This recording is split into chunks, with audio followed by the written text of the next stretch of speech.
You're going to stick with a nuclear plan, aren't you? Because there's no other way to power this country in a net zero world. Well, I still believe in the merits of nuclear power, Chris, but I think all of our policies, as you'd expect, after a loss like the one we've just suffered, I think, everything will need to be reviewed and reassessed. So, I'm not going to commit to our position going ahead, but I do think that we do need some form of reliable, non-intermittent power in our electricity grid to make sure that electricity remains both reliable and affordable. Yeah, there's no doubt you're going to adjust policies and certainly have to adjust the way you advocate them. For instance, there's a very clear fact about this election campaign that I don't think I heard anybody on the coalition side argue once, because there's this bipartisan goal to net zero, and Labor has a plan that can't get to net zero, according to all the experts globally. Without nuclear power, you can't get there, whereas the coalition, always portrayed as the climate deniers, with nuclear energy, actually has a plan that can get to net zero eventually. Well, look, I think that's right. I mean, we took a responsible plan to the election, which committed us to reducing emissions over time, bringing down electricity prices, including through the gas reservation policy, and making sure that the truth is, if you have a grid that relies entirely on renewables, you need to overbuild the grid and the capacity and connection infrastructure and everything else to allow for the vagaries of renewables generation. If you've got non-intermittent sources, whether it's fossil fuel based or whether it's nuclear or gas, then you don't need to overbuild the grid that way. And I think, one of the frustrations, and, we wear the blame for this, but one of the frustrations of the debate was there's a lot of talk about how much would our nuclear plan cost. How much is Labor's renewables only plan going to cost? Exactly. And that figure is in the hundreds of billions of dollars. Yeah, absolutely. Let's get to the leadership. Andrew Hasty is withdrawn, not surprising really, although you'd think he's got a great future. Why wouldn't the current deputy, Susan Ley, automatically take over?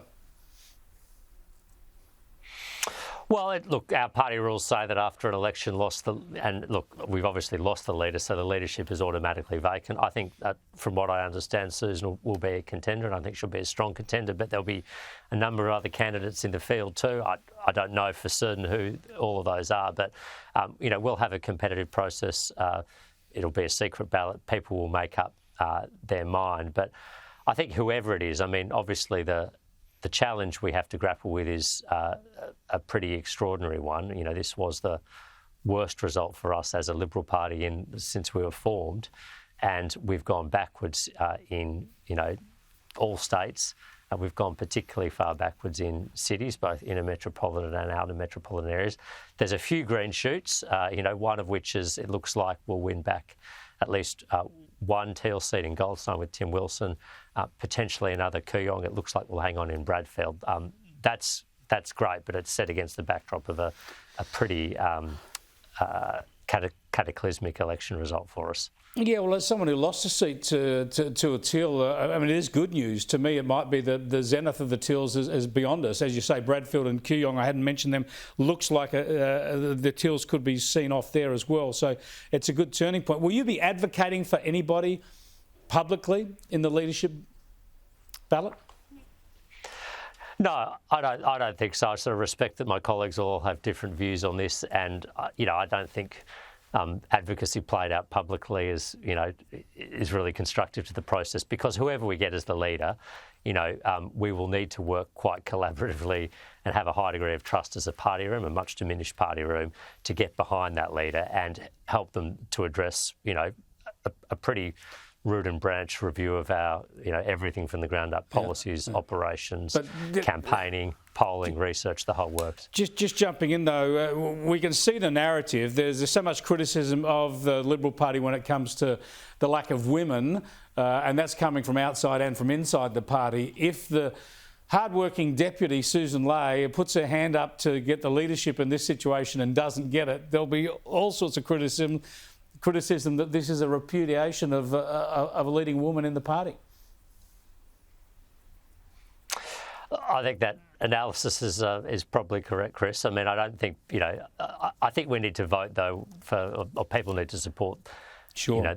the leader who can best lead us out of this. And part of that will be personal attributes, but part of that will also be how they work with their colleagues, their vision for the party. But I'm conscious that there is a public-facing or symbolic side to this as well, and people will need to draw conclusions on that. Mind you, you're between a rock and a hard place. The criticism will come anyway. Even if Susan Ley gets the leadership, they'll all say, "Oh, that's the Liberal Party. They only give the leadership to a woman when they're a busted flush, effectively." So you won't be able to win that one. I do want to go to a senior coalition woman, though. I had on the program last night, Senator Jacinta Nampijinpa-Price. I talked to her about actually maybe joining the Liberals. Have a look. There's a lot to consider going forward in all of this, and what I do know is that we need to figure out where we went wrong so we don't repeat those mistakes. You didn't rule out trying to switch to the Liberal party room? Yeah, look, as I said, there's a lot to consider right now.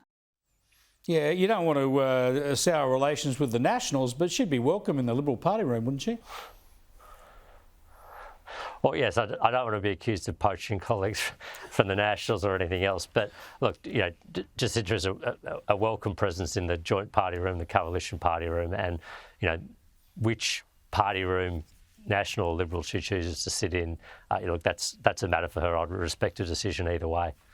Great to talk to you, Dave. I appreciate it. Dave Sharma there, Liberal Senator for New South Wales.